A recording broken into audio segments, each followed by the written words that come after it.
Hi guys, M.L. here, host of Author Talk, now on Internet News Network, Alaina Mix 108, Cleveland Smooth Jazz, Dove and Dragon Radio, and now adding Cleveland, Ohio's very own community and business, Cleveland Television.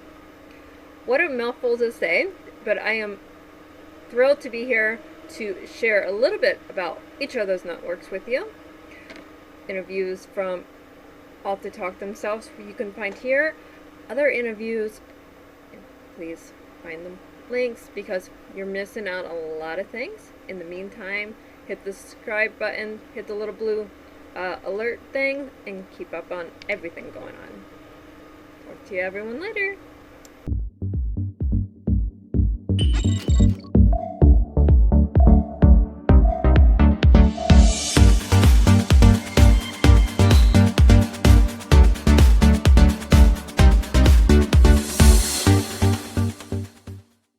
Welcome to Dove and Dragon Radio. I'm your host, M.L.Ruscsak, brought to you now by INN, Cleveland, Ohio's very own community and business, Cleveland Television, Dove and Dragon Radio, Alaina Mix 108, and Cleveland Smooth the Jazz. Welcoming our guest, Alaina, to the show. Thank you so much. It's such an honor to be here, Melissa. Oh, I keep adding programs and programs and programs to the show, and my intro is just getting longer and longer. I noticed that. It's awesome. Very impressive. So you are my screen disappeared on me. Bad screen. Okay. A if I can talk, wellness and abundance coach, public speaking, little bit about what you do. Yeah, generally I would consider myself more of a mindset and business coach. So essentially what I do is I help successful entrepreneurs scale their business and make a bigger impact. And generally the way that I focus on doing that, there are absolutely strategies and systems that we implement and put into place to help people do that, particularly women that I tend to work with. But really, I would say 80 to 90% of that is who you're being in the world. Because if you're making, let's say you're making 100 grand now or $150,000 now, but you want a 7-figure business, then you have to have the mindset of a 7-figure business earner. You have to actually have the energy, the being of a 7-figure business earner for those strategies to actually work. Otherwise, you're going to keep getting the same results that you've already gotten, which is what happens with a lot of business owners, is that they tend to keep hitting that wall over and over and over again, rather than being able to really move the dial forward in bigger increments. So I both help them with the strategies and put the strategies in place, as well as help them love their life exactly where they are now so they can be at the next level. See, everyone thinks running a business or going from one part of your business to the next level is so easy that anyone can do it. Well, yes and no. Anyone can do it, but you have to have a mindset to move forward. If you have this high anxiety toward money and you cannot look at bills without being anxious, you're never going to move ahead. That's really true. It's how your relationship is with money, how your relationship is with your business. Are you stressing about your business constantly, or are you ready for that next step? Because the next step's going to have stress to it. Yeah, well, it's really interesting because we can look at it as stress or we can look at it as growth. Right? So anything that you're doing, you can look at it from multiple perspectives. And depending on the perspective you're looking at it, is depending on whether it's causing you a ton of stress and anxiety and causing you to hit that wall, or is allowing you to move through it. And so by shifting your perspective about how you're seeing things, just seeing them as growth, this is part of the growth mindset. I was talking to a woman earlier today, and she was a newer entrepreneur, and she said, okay, I'll be ready for you in 2 years, because I don't tend to work with newer entrepreneurs anymore. And as we were talking about what was necessary, she was saying, it's really about me becoming that person, isn't it? And I said, yes. And I said, and it's about your perceptions, because she was freaked out and she lives in California, and things had really started to open up, and then the spike started to happen, and then they started to close down. And she's like, now a really good friend of mine's mother just died, and it's hitting close to home, and there's a lot of fear, and I'm feeling out of control. And I was like, well, control is really an illusion. So you're feeling out of control right now, but the truth is you're never in control. The only thing that you're in control of are your thoughts, your perceptions, and the actions you take. Everything else is out of your control anyway. So if you can live as if that's true and know that you can control what you control and focus on that, you're like way ahead of the game. Exactly. We look at everything. Okay. I have days where I'm not in control of my life. Why is me? And then I have to step back and regroup. Okay. So I'm hitting a wall. Okay. Me being me, I'm going to look at that wall. Okay. How tall is it? Can I go around it, or do I need to blast a hole through it? Right. Yeah, for sure. And it's a funny thing that you talk about, like blasting the hole through it. A lot of people who have done personal development, they do what I call spiritual bypass. When things come up that feel unpleasant, they know better, right? They know how to move their energy into better feeling states. And so then they start to feel bad that they're feeling bad. And then they feel bad that they're feeling bad, that they know they should be doing better. And it creates this cycle rather than actually just feeling their feelings. If you actually feel feelings, what I talk about feelings is just like energy. It's sensation that's moving through our body, and it only becomes embedded and becomes something that takes up essentially real estate in our heads when we attach our thinking to it. If we just let the energy to move through us and actually feel the energy, then it doesn't take up mental real estate. It actually just moves through and you don't hold on to it. I do a lot of personal development. I talk to a lot of self-help, a lot of mentors, a lot of people that go through different stages of the life to teach us different things. And I pick up a little bit here and there, and I teach where I can. But at the same time, every day, you're not in control. You're in control of your thoughts. Okay, so if you think you're going to have a good day, you start out having a good day, then something happens. And then you go, oh, blah, blah, blah, blah, blah. You know that feeling. Right. And then you get down. But then if you stay down, nothing's going to get accomplished. That's true. Well, actually, what will get accomplished is more of the same, like bad feelings. I mean, the truth is because we're creating our lives all the time. We're either just consciously doing it or unconsciously doing it. So in those moments, we're still creating our life. We're just unconsciously doing it by essentially getting more of what we don't want. Right? So like worry and anxiety is actually praying for what you don't want. We don't realize that, but where energy, where focus goes, energy flows.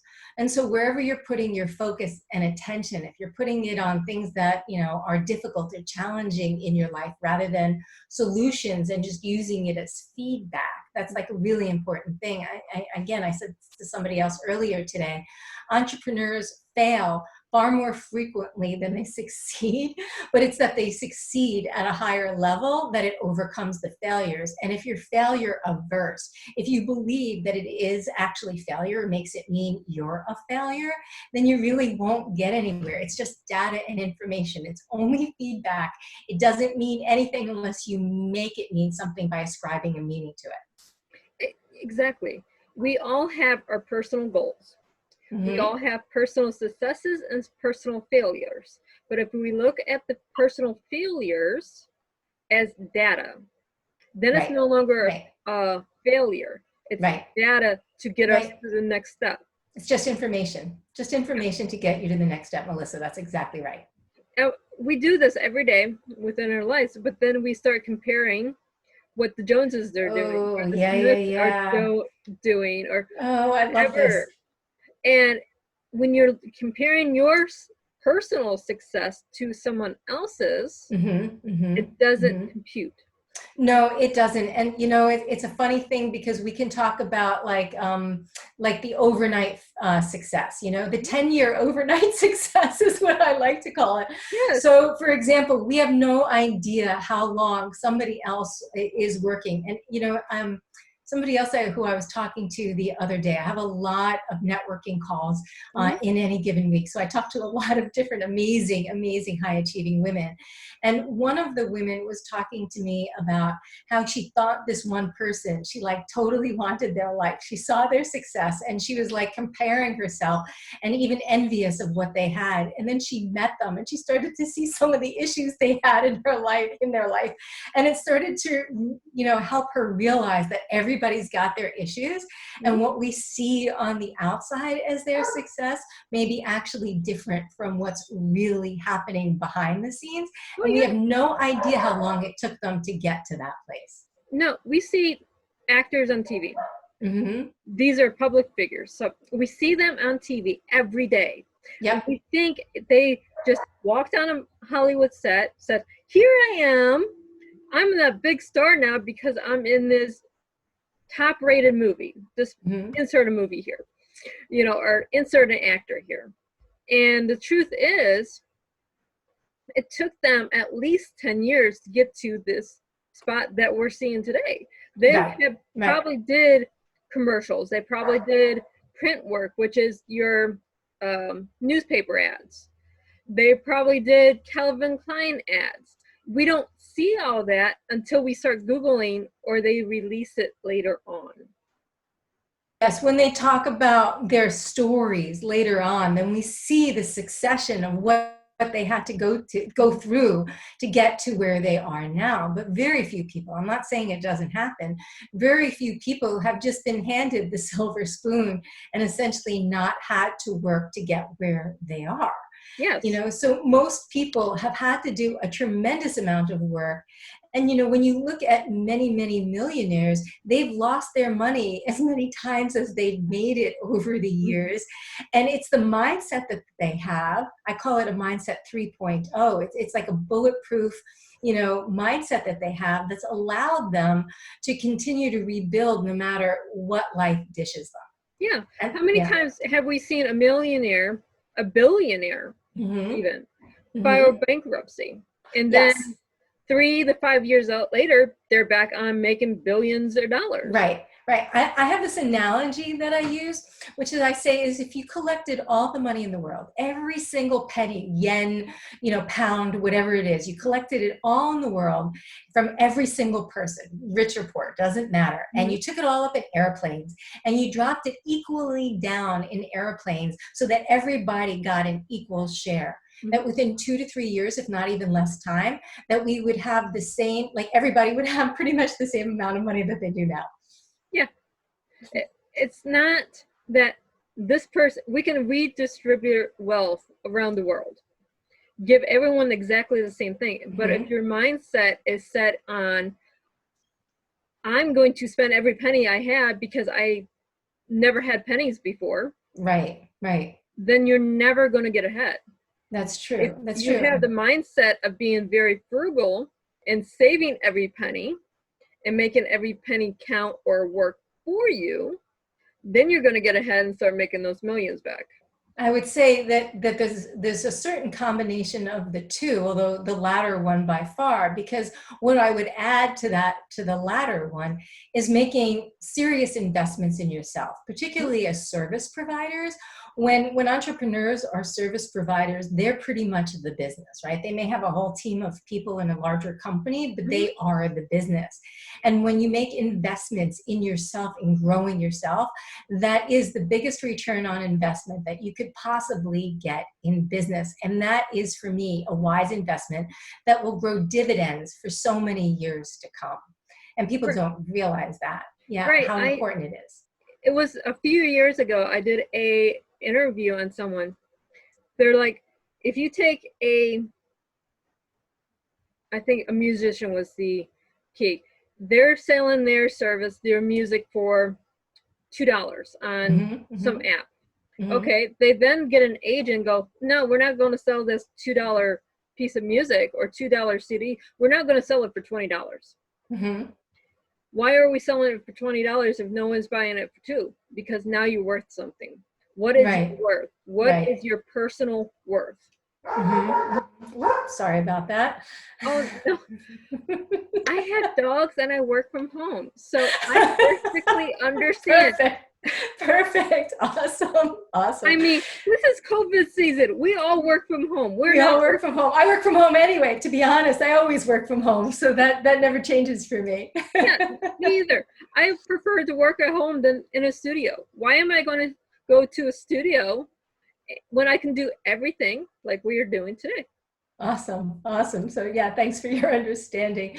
No, it is really true. And it's really funny because the same woman I was telling you about, I was talking about earlier today, one of the things that we were talking to, because she's a newer entrepreneur, she's just recently started.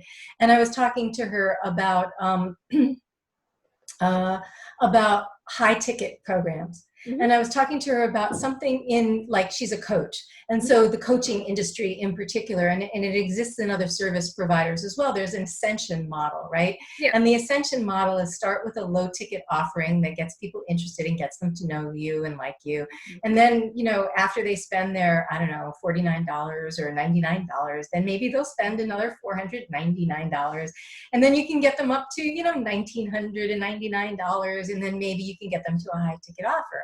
Mm-hmm. I actually believe it's starting at the top. I believe in offering high ticket programs to begin with, because my experience in my own coaching, and depending on what you call high ticket, but my experience in my own coaching is that when people pay, they play.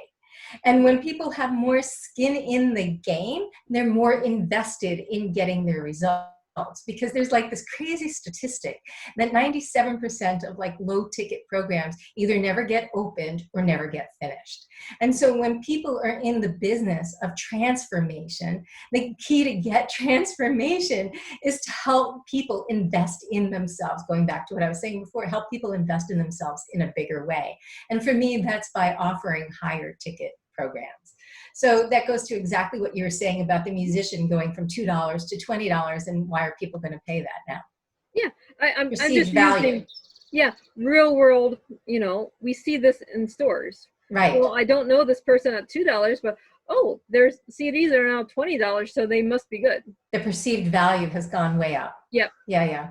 So it's just a perception. We do this with every new brand that goes on the shelves. Yes. Yes. Crazy. It's crazy. I watched this show and it was talking about exactly this. It was talking about the mindset of buying. And what they had is they had a table out in a park, and the table had two kinds of cakes. They were actually the same identical cake. People didn't know it, and they looked differently. And then they put like a normal value on one cake and a very high value on the other cake. And they said this was this very special cake with really special ingredients, but it was the same exact cake. And they were literally giving people taste tests of both cakes. And everybody, it was like some crazy thing, like 99% of people said that the cake that was more expensive tasted better, but it was the same exact cake. So it's just the perceived value of it. It is, and we do this with every item we buy. It's so crazy. We perceive that the higher ticket items are the better quality.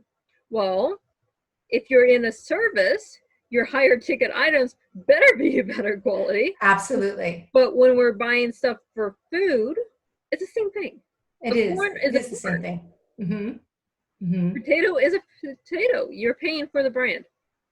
But you're also like, okay, when you look at the quality of food, are you paying for conventionally grown or organic grown? And there really is a difference there.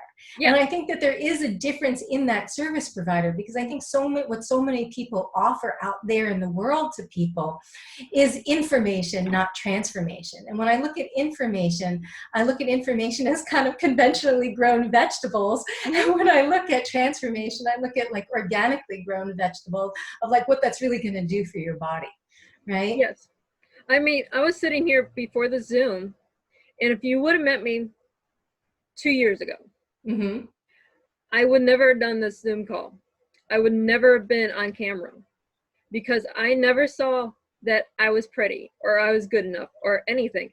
I had to change my mindset. I'm looking at myself today like, why didn't I do this sooner? Right. Right. That's amazing. That's So amazing. it's all in a mindset. Totally. It starts with, and I only brought this up because you have to start with yourself. If you're not Absolutely. in your mindset of I am worth whatever I'm doing, you're Hmm. never going to Hmm. get there. That is the That first step. that is the first step. I love that you brought that up, Melissa, because that really is true. It does really start with us in so many ways. You know, when people look to grow their businesses, the first thing to be looking at is to grow yourself, and then your business naturally grows. And I'm not saying that there aren't, I mean, I do help give people, you know, strategies and systems and things like that. But if you're an $80,000 a month earner and you want to be earning, I mean, I'm sorry, $80,000 a year earner, and you want to be earning $80,000 a month, right? The difference between those two things, yeah, there are certain systems and certain things that you will need in place to scale, but the biggest difference is what's between your ears and your belief in yourself that you can actually do it, and living, like feeling as if it's already happened. You Right. know, living as if you're already that person. Yeah, I'm going through this right now because I've been going through a lot of business stuff, and I'm holding myself back because of fear. Well, you let the Mm, fear go. yes, When yes. you let the fear go and you Hmm. walk past it, Hmm. then the doors open. Feel everything and rise. Hmm. Fear. Feel everything and rise, as opposed to false evidence appearing real. Very true. I've heard that before. But Yeah, it's not so much, oh, you fear that it's not going to happen. It's your fear that you're not good enough. right. And That's that generally what all it is is. fear. You Yeah, it's have to all start, there. yeah, quit Hmm. listening to this all the time. Right, right, right, You're here, right, and right. it changes your mindset. Wake Totally up and does. say, this is going to happen today.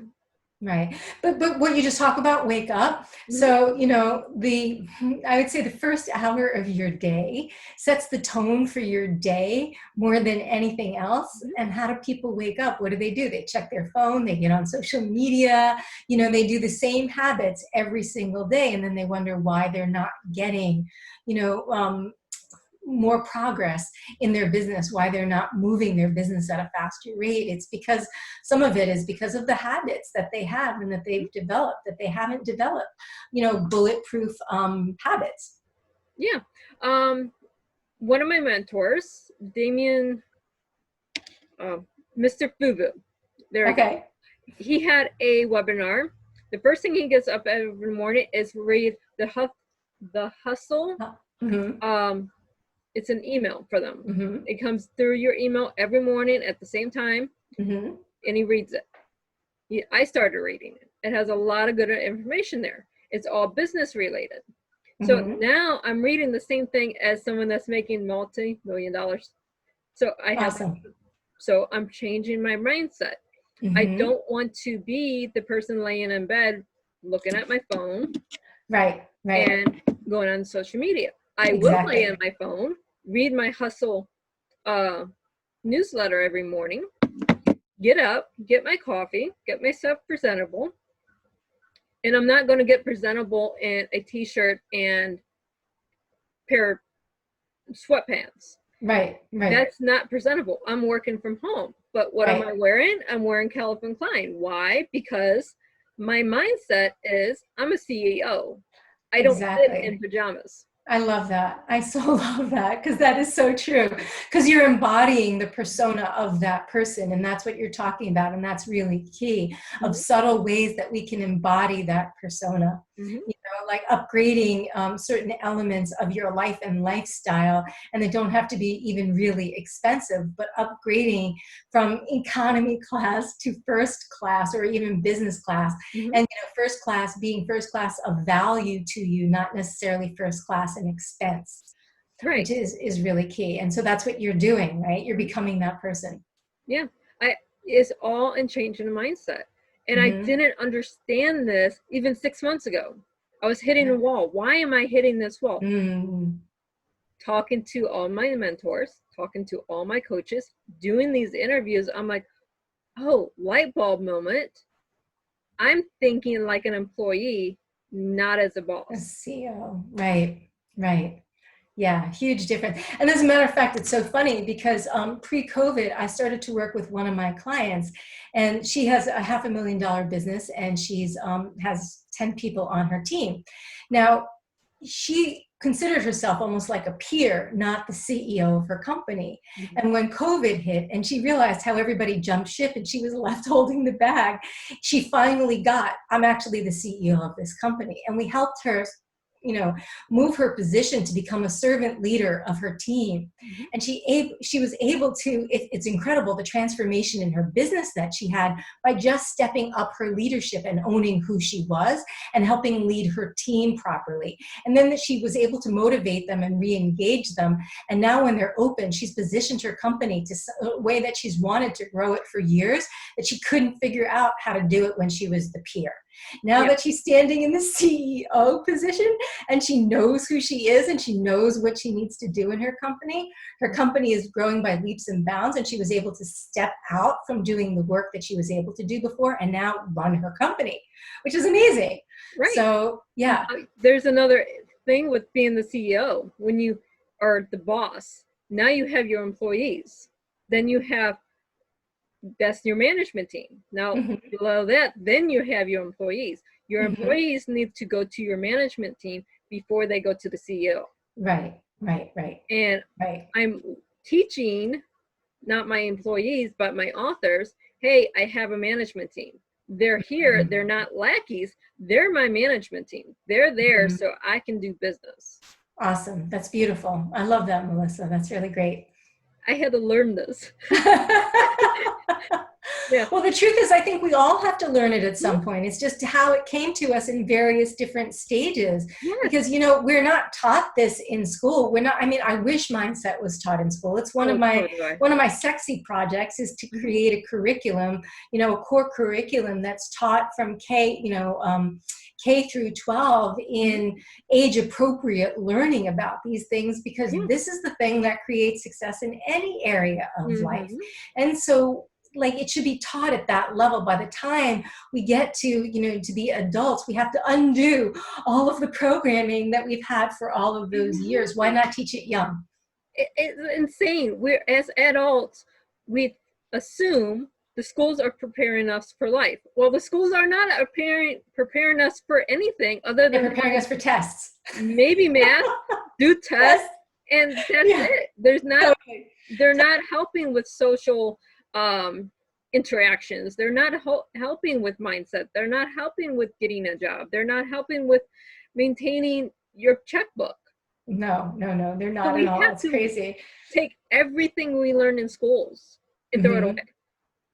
Well, I'm not sure if I'd go that far, although I really like that idea, I have to say. But Well, and I think that there's so much more curriculum that could be taught that would make all the difference in the world. But to be honest, if you go there, it is so threatening to the current infrastructure of the power structure. It's so threatening because when you have people really understanding how they create, how they be this embodied, empowered person in the world, it threatens the powers that be. it does, and it's so frustrating that we have a power struggle with education. It Hmm. shouldn't be a power struggle. It should be we want to elevate our young so we don't Yes, have chaos in 10 years. yes, yes, yes, yes. I love that idea. But it was so wonderful having you on the show today. Where can our viewers and our listeners find you? So they can find me at alainaschwartz.com, and that's